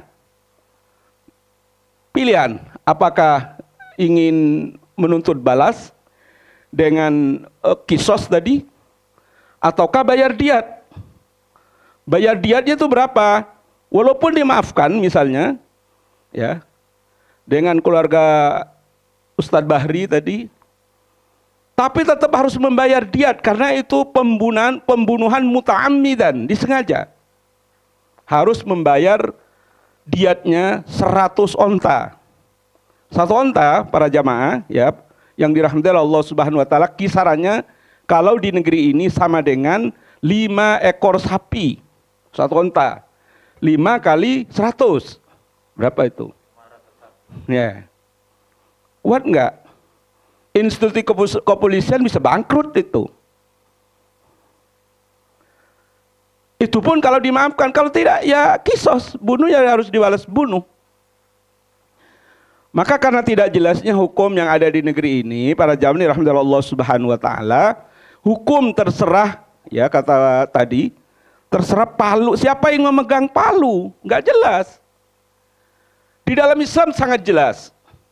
Islam sangat-sangat jelas menjelaskan tentang bagaimana peradilan tentang ukubat. Sehingga Syekh Abdurrahman Al-Maliki dalam kitabnya Nizamul Uqubat, Nizamul Uqubat, sistem sanksi itu menjelaskan dengan panjang lebar. Saya kutip saja di halaman 115-117 berkaitan dengan pembunuhan syirkah, berkaitan dengan pembunuhan atau menjelaskan praktek perkomplotan pembunuhan. Karena sepertinya pembunuhan ini komplotan kan? Ya. Syekh Abdurrahman Al-Maliki menjelaskan ada 4 kelompok di sini. Pertama ada syarik muharrik yang mengajukan ide pembunuhan. Siapa itu? Yang mengajukan ide pembunuhan. Istilah dalam fikih namanya syarik muharrik. Ya, otak intelektualnya. Kenapa ini harus dibunuh? Kan pasti ada dong ininya. Kronologisnya, ada gambarannya. Orang ini harus mati, pasti ada gambarannya. Dia namanya syarik muharrik. Yang kedua syarik muzabbir, yang merencanakan operasi pembunuhan. Ya, dia yang bikin mappingnya, ininya, itunya, mobilnya. Kemudian yang ketiga syarik muta'ammin, yang menginstruksikan pembunuhan.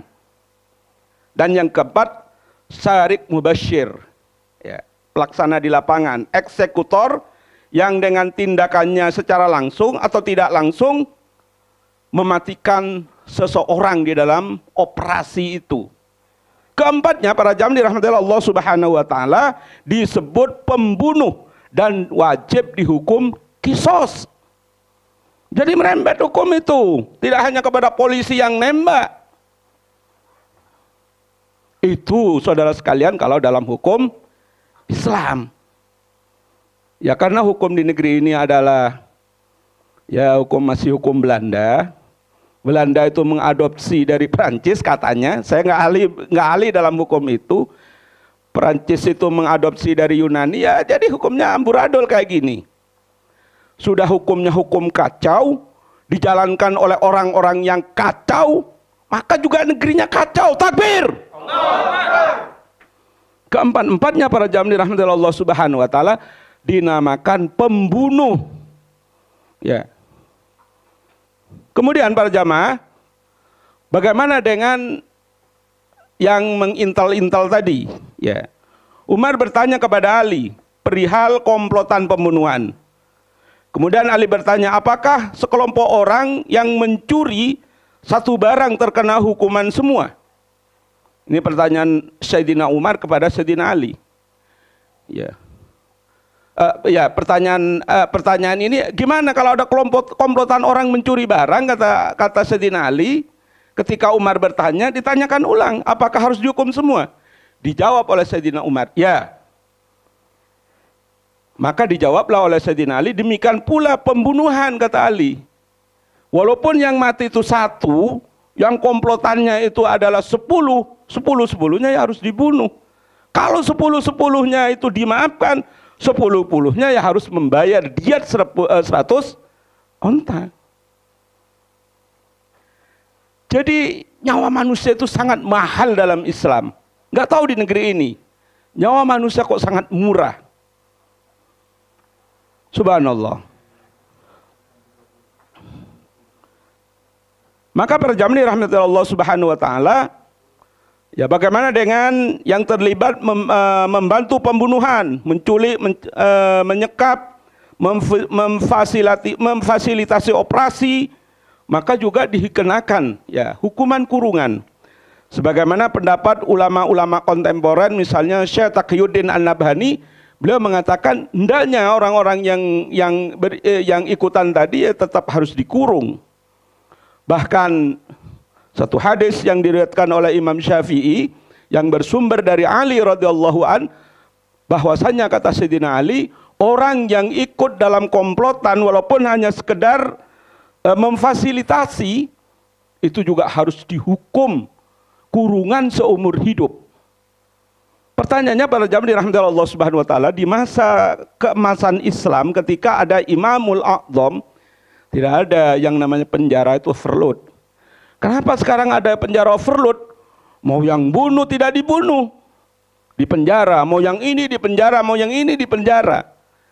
Dalam Islam itu sangat jelas para jamaah dirahmati Allah Subhanahu wa taala. Hanya orang-orang yang seperti itu.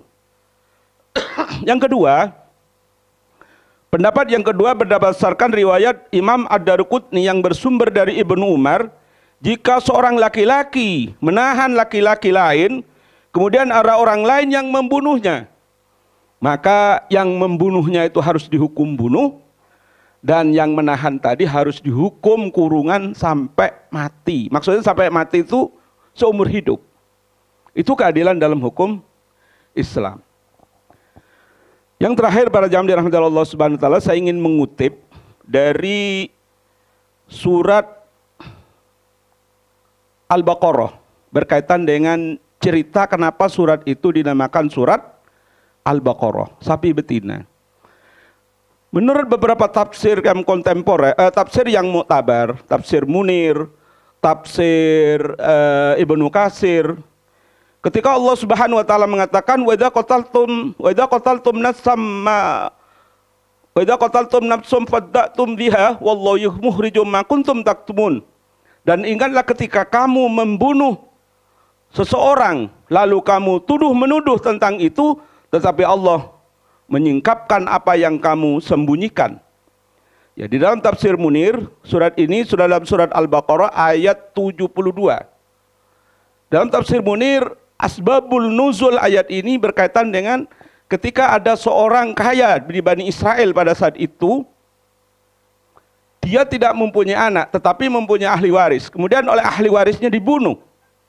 Dan dia kemudian lapor kepada Nabi Musa, dan oleh Nabi Musa, hendaklah kalian itu memotong bakor, memotong sapi.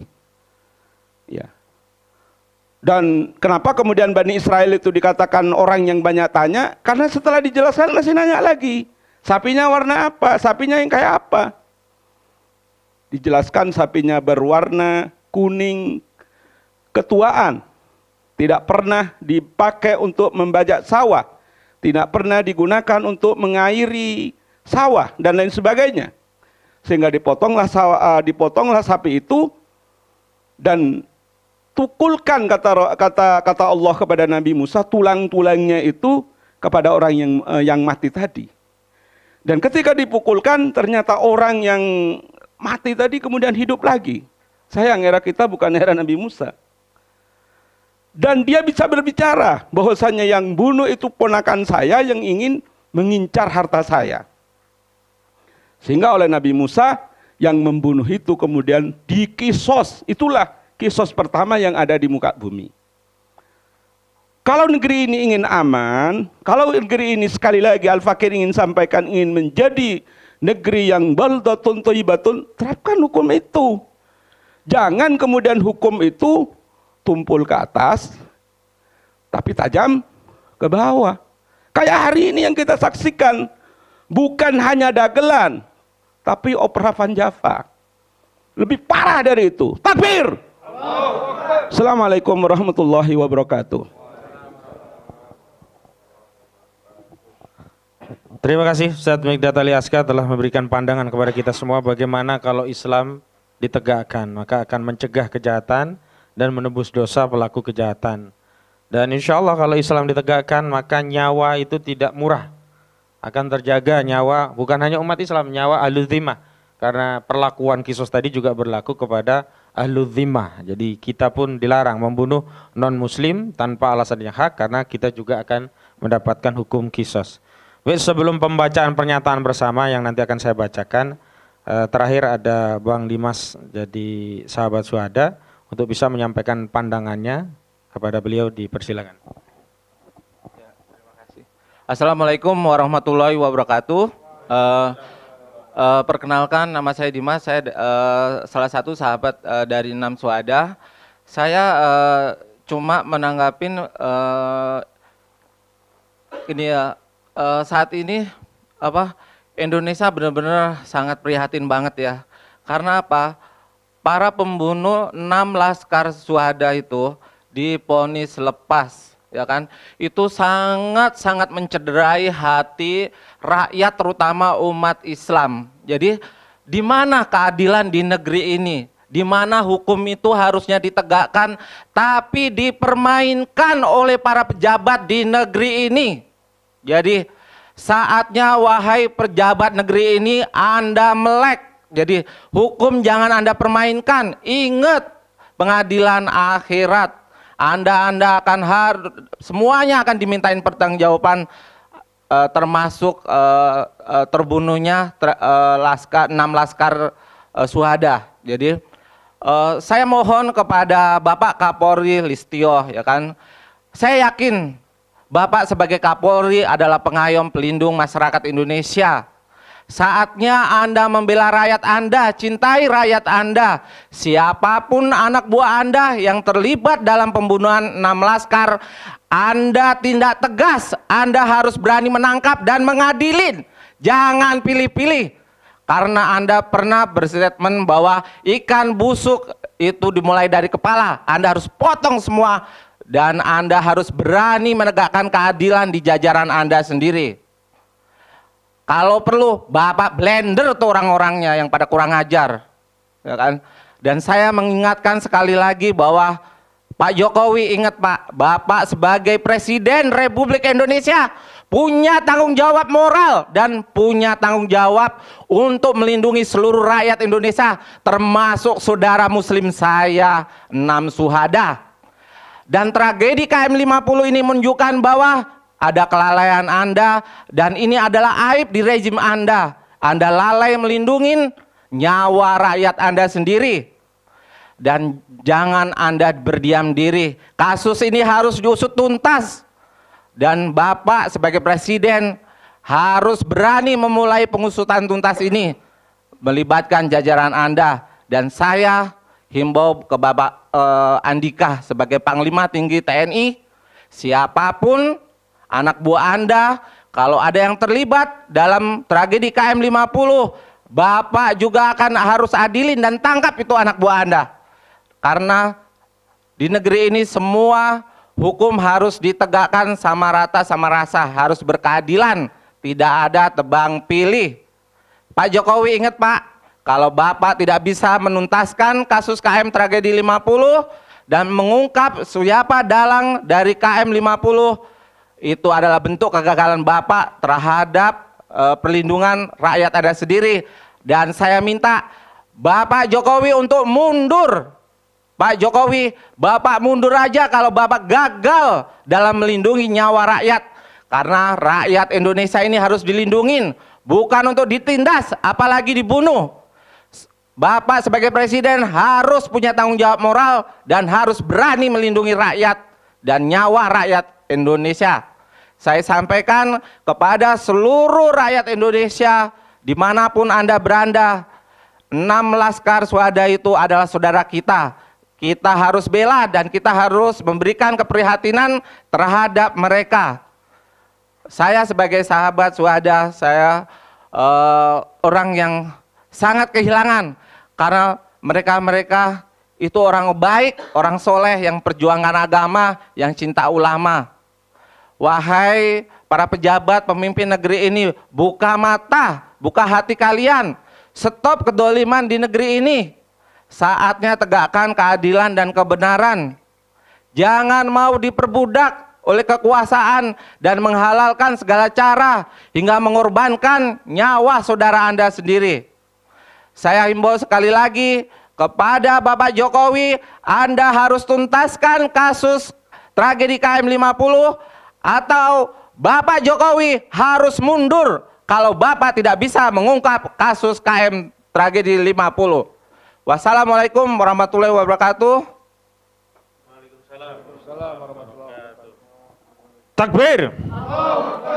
Baik, yang terakhir kami akan bacakan pernyataan hukum dari Koalisi Persaudaraan dan Advokasi Umat. Tapi sebelum itu kami tegaskan ada 2 perlawanan yang akan kita galang, dan ini dalam rangka untuk membuktikan bahwa kita tidak ridho terhadap kezaliman yang dipertontonkan oleh rezim ini, baik melalui institusi kepolisian sampai institusi pengadilan, melalui putusan yang baru saja kita dengarkan.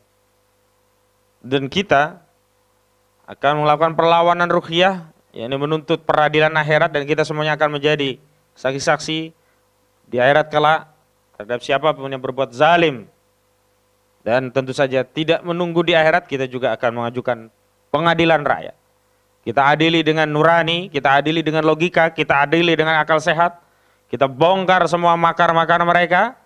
Kita buka semua ya kejahatan-kejahatan kebohongan mereka. Dan sebagaimana disampaikan oleh Bang Marwan Batubara tadi, agar rakyat tidak sekalipun percaya pada seluruh dagelan hukum, dagelan politik, dan segala hal yang dikeluarkan oleh rezim yang zalim. Baik, saya akan bacakan dan setelah ini kita akhiri acara pada kesempatan malam hari ini. Dan terima kasih atas semua yang hadir, Ustadz Mikdad Ali Aska, Bang Syuhada, juga Bang Aziz Anwar. Mudah-mudahan Allah catat sebagai amal soleh dan menjadi pemberat amal kita di kelak di akhirat. Amin ya rabbal alamin. Juga kepada semua yang hadir di ruangan ini dan juga para pemirsa, mohon doanya pemirsa yang hari ini menyaksikan siaran ini secara live untuk mendoakan agar keluarga diberi kesabaran, keikhlasan, dan terus kita semua diberi kekuatan untuk berjuang, dan mudah-mudahan Allah turunkan pertolongan pada saat yang tepat sehingga semua yang melakukan kezaliman akan mendapatkan balasannya. Tidak cukup menunggu di akhirat, bahkan ditampakkan di dunia. Amin ya rabbal alamin. Bismillahirrahmanirrahim. Tidak perlu diikuti nanti karena panjang, biar lebih cepat. Baik, cukup disimak. Bismillahirrahmanirrahim. Pernyataan hukum Koalisi Persaudaraan dan Advokasi Umat KPAU tentang pembunuhan 6 pengawal HRS yang divonis lepas, hukum sudah mati, sampai jumpa di pengadilan akhirat. Akhirnya, Majelis Hakim Pengadilan Negeri Jakarta Selatan pada Jumat 18 Maret memutus lepas onslah 2 terdakwa penembak mati 6 pengawal HRS kasus kilometer 50 dengan pertimbangan alasan pembenaran dan permaafan karena pembelaan terpaksa. Sebelumnya, terdakwa kasus pembunuhan 6 Laskar Bribtu Fikri Ramadan dan Ibda M. Yusmin Uhurela dituntut 6 tahun penjara oleh jaksa. Berkenaan dengan hal itu, Koalisi Persaudaraan dan Advokasi Umat KPAU bersama segenap tokoh, ulama dan advokat menyampaikan hal-hal sebagai berikut. Pertama, bahwa Koalisi Persaudaraan dan Advokasi Umat KPAU kembali menegaskan mosi tidak percaya terhadap keseluruhan proses persidangan KM 50, termasuk pada putusan yang baru saja dibacakan di Pengadilan Negeri Jakarta Selatan melalui majelis hakim yang dipimpin Muhammad Arif Nuryanta. Putusan yang melepaskan terdakwa dengan dalih alasan pembenar dan pemaaf karena pembelaan terpaksa adalah putusan sesat dan menyesatkan. Kami ulangi, adalah putusan sesat dan menyesatkan, tidak sesuai dengan realitas perkara dan mencederai rasa keadilan masyarakat. Kedua, bahwa pembelaan terpaksa Nutwir dan pembelaan darurat Nutwir Excess yang melampaui batas-batas sebagaimana dimaksud dalam pasal 49 KUHP harus memenuhi unsur-unsur. Satu, pembelaan itu bersifat terpaksa. Dua, yang dibela ialah diri sendiri, orang lain, kehormatan, kesusahan atau harta benda sendiri atau orang lain. Tiga, ada serangan sekejap atau ancaman serangan yang sangat dekat pada saat itu. Empat, serangan itu melawan hukum. Adapun perbuatan Bribtu Fikri Ramadan dan Ibda M. Yusin Okhorela tidak memenuhi unsur pembelaan yang bersifat terpaksa karena berdasarkan fakta hukum di persidangan yang terangkum dalam tuntutan jaksa, Ibda M. Yusin Okhorela terbukti telah melakukan penguntitan surveillance, sementara Bribtu Fikri Ramadan terbukti tidak memperhatikan asas necesitas dan proporsionalitas dalam menggunakan senjata api saat mengawal korban. Unsur adanya serangan sekejap juga tidak terbukti. Sebaliknya, justru 6 pengawal HRS yang merasa keamanan dan jiwanya terancam karena telah dikuntit, dipepet hingga terjadi penangkapan yang mustahil diketahui dilakukan oleh aparat berwenang karena peristiwa KM 50 terjadi pada malam dini hari tanggal 7 Desember 2020. Di mana petugas melakukan penangkapan tidak menggunakan seragam resmi sehingga dapat dipahami 6 pengawal HRS merasa mendapat gangguan yang mengancam jiwa dan keselamatan dari orang atau sekumpulan orang yang hendak melakukan kejahatan. Dengan demikian tidak terpenuhinya unsur pembelaan terpaksa Nutwir dan pembelaan darurat Nutwir Excess dalam kasus ini berkonsekuensi pada tidak ada alasan dan dapat menghilangkan unsur melawan hukum perbuatan yang dapat dijadikan dasar untuk memberikan pembenaran dan atau permaafan kepada terdakwa Bribtu Fikri Ramadan dan Ibda M. Yusin Okhorela. Ketiga, kasus pembunuhan 6 pengawal HRS dalam peristiwa KM 50 sejatinya adalah pelanggaran hak asasi manusia berat yang semestinya diadili dalam peradilan khusus berdasarkan Undang-Undang Nomor 26 Tahun 2000 tentang Pengadilan HAM dan bukannya melalui peradilan umum biasa. Menuntut terdakwa hanya dengan ketentuan pasal 338 KUHP junto pasal 55 ayat 1 ke 1 Undang-Undang Nomor 1 Tahun 1946 tentang Peraturan Hukum Pidana, dan apalagi majelis hakim mengeluarkan putusan lepas onslah terhadap 2 terdakwa Bribtu Fikri Ramadan dan Ibda M. Yusin Okhorela, mengkonfirmasi bahwa sidang KM 50 yang dilakukan di Pengadilan Negeri Jakarta Selatan hanyalah sidang dagelan yang menghasilkan putusan sesat dan menyesatkan. Sekali lagi, hanyalah sidang dagelan yang menghasilkan putusan sesat dan menyesatkan. Keempat, putusan lepas onslah terhadap 2 terdakwa Bribtu Fikri Ramadan dan Ibda M. Yusin Okhorela menunjukkan kepada masyarakat bahwa hukum dan keadilan telah mati. Meskipun demikian, kami akan terus melakukan pengawalan dan penyampaian tuntutan untuk dilakukan proses ulang kasus ini, baik setelah rejim ini berganti atau kalaupun rejim pengganti juga tetap berbuat zalim, kami akan tetap terus melakukan tuntutan hingga di pengadilan akhirat. Kami memohon kepada Allah Subhanahu wa taala agar semua yang terlibat dalam pembunuhan 6 pengawal HRS dan melegitimasi kejahatan pembunuhan melalui proses hukum dagelan agar diturunkan azab pedih di dunia jika tidak segera bertobat dan menyampaikan kebenaran yang sesungguhnya. Sementara di akhirat semoga Allah Subhanahu wa taala memberikan azab yang pedih di neraka. Demikian pernyataan disampaikan. Hasbunallah wa ni'mal wakil, ni'mal maula wa ni'man nasyir, Jakarta, 19 Maret 2022. Koalisi Persaudaraan dan Advokasi Umat KPAU. Takbir! Takbir! Takbir! Assalamualaikum warahmatullahi wabarakatuh.